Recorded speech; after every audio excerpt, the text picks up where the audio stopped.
Hey there, everybody. Welcome to the clubhouse. My name is Alice, and I'm here to help you with that. Y'all like my new intro? I'm working on my professionalisms and thought I should have some kind of catchphrase to really grab y'all. Did it work? Huh? Okay. How about this one? Welcome to the last craft tonight. I'm Alice Catherine. Thank you so much for joining me, just in time for a quick recap of the week. Alrighty then, maybe not. Seriously though, we have a pretty topical crafting project for y'all tonight. We're gonna show you a cool and weird way to dye some eggs. Whether you want to hide them, hunt them, or decorate them with jewels and put them under glass, dyeing eggs is super fun. Like all of you, I'm sure, I've worked with those grocery store dyeing kits and had some fun with them. But in our house, we never did anything the regular way for very long. My mom always has her ear to the ground for a newer, cheaper, easier, or just cooler way to do stuff. That's how we ended up with plant pounding. Watercolors, she says. No way, Alice. Those are expensive and hard to use. Let's just beat the colors out of some flowers. It'll be way more fun. Watch for that one next week. I mean, it was fun, but about these eggs. We're going to use some kitchen scraps to make a natural dye. It's a pretty neat process, and if you do it right, you can even make everyone think you started with those fancy, expensive brown eggs. I mean, check these out. Aren't they lovely?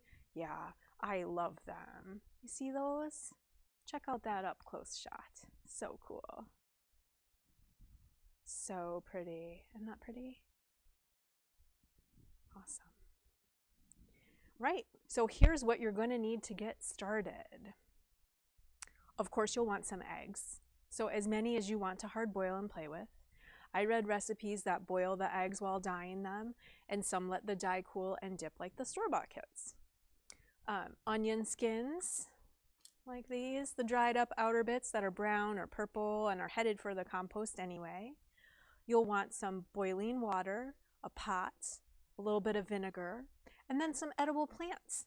You can use leaves from herbs or celery or carrot tops. Since my eggs are just the shells, I'm also using weeds. So fun.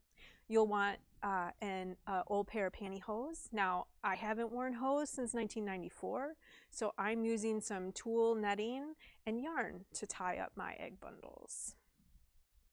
So your first step, you're going to want to boil some water and soak your onion skins for a couple of hours to draw out the color.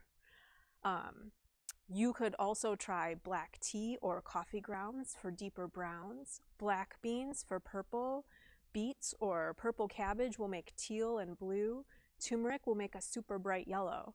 There are so many natural dyes hiding in your kitchen. So again, we're going to let this mixture soak or simmer for a couple of hours. I have some egg bundles that I've already wrapped, and I'm just going to place those in there while we're talking. And we'll see how they do.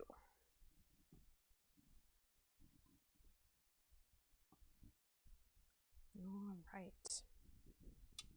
That's obviously cold, or I wouldn't be sticking my fingers in it like that. All right. So while we're letting these wait, let's make some egg bundles. Your dye is going to take a couple hours, so you'll have lots of time for applying your leaves. So wetting them with a little bit of water will help them stick to your eggshell, and then you're going to carefully wrap that whole bundle in some tulle, making sure that the eggs stay in place, and you're going to tie that bundle tightly. So let's do one. Here I have my egg, and again, it's just the shell, so I'm going to be really kind of dainty with this so I don't break it. And I have a bunch of different things, including some tops from asparagus. That's a fun one. So I'm going to snip that a little. And I'm going to lay that on top of my egg. And I'm trying to artistically place it a little bit. So ferns would be super pretty. This reminded me of a fern, that's why I chose it. So now I've got, it's about a 10-inch piece of tulle. I'm going to carefully wrap that.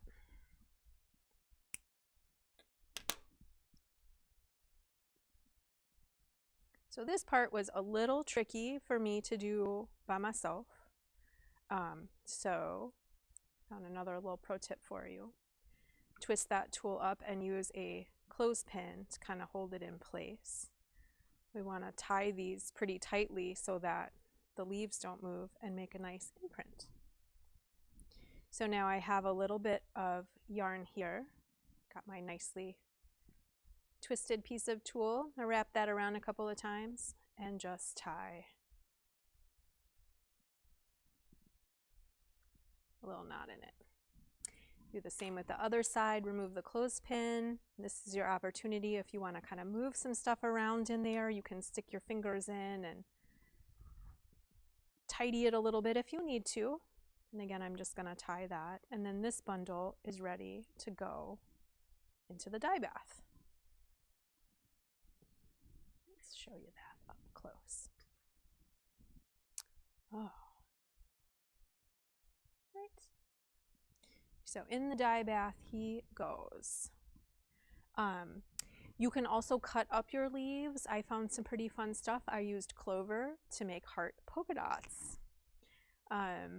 You want to add 2 tablespoons of vinegar to your dye pot before you put those eggs in there, and then you're going to boil this mixture for 8 to 10 minutes. This step will also hard boil your egg. Magic. But again, I'm just using the shells. There are a lot of different recipes out there for natural dye. This method worked really great for us. If your eggs are already hard boiled, you can use this dye cold. You may want to boil the onion skins a little bit longer for a more intense color, and then you strain the pot or leave the skins in for a more mottled look. All right, so now we're gonna let those cool and unwrap them. Let's see, here's one I made with asparagus. My yarn dyed a cool color too. All right, let's take a look at this guy up close. Again, this is my asparagus. And look at that pretty wispy little grass there. Cool. Here is my clover polka dots, which I was really excited about. Oh, very fun. All right. So I'm just kind of brushing those little leaves off. Get you in view there. And they made the cutest little hearts. Look how sweet. I'm going to tell you, these were a little tricky to place, so I only have them on the one side. But how fun and sweet are those? All right, and then this one, I wasn't sure how it would work. Do you see those kind of sick looking polka dots there, almost like a grody dinosaur egg? Pretty into it. These are just little daisy weed flowers that I found in the yard. Let's open that up and see what happens. Ooh, those are fun polka dots too. All right, you kind of see the little wisps from those leaves. And if you look real close, I think you might even see the pattern of the tulle has made on my eggshell. Let's see, can we get that in there closer? Ooh, I promise y'all, my hands are clean. Cool, right? All right. So the very last thing I read for this recipe is you can take a little bit, once your eggs are totally dry, you can take a little bit of olive oil and shine them up, and that's supposed to make them extra pretty. So let's try that with one of these dried ones. Oh yes, very nice. Gorgeous. Ready for that up close? Really kind of brings out all that detail. There. Excellent. All right, now you can brag, tell everyone your chickens ate their greens and laid these magical eggs. Well, y'all, I hope that this fine evening finds you in good health and fine spirits. I'm going with this fancy bourbon I found behind the tea towels. Get it? Fine spirits. Oh, I knocked myself out. Who does my soundtrack? Where's my soundtrack anyway? Right. Well, this is Alice signing off from the clubhouse. Thanks for watching, and we'll see you soon.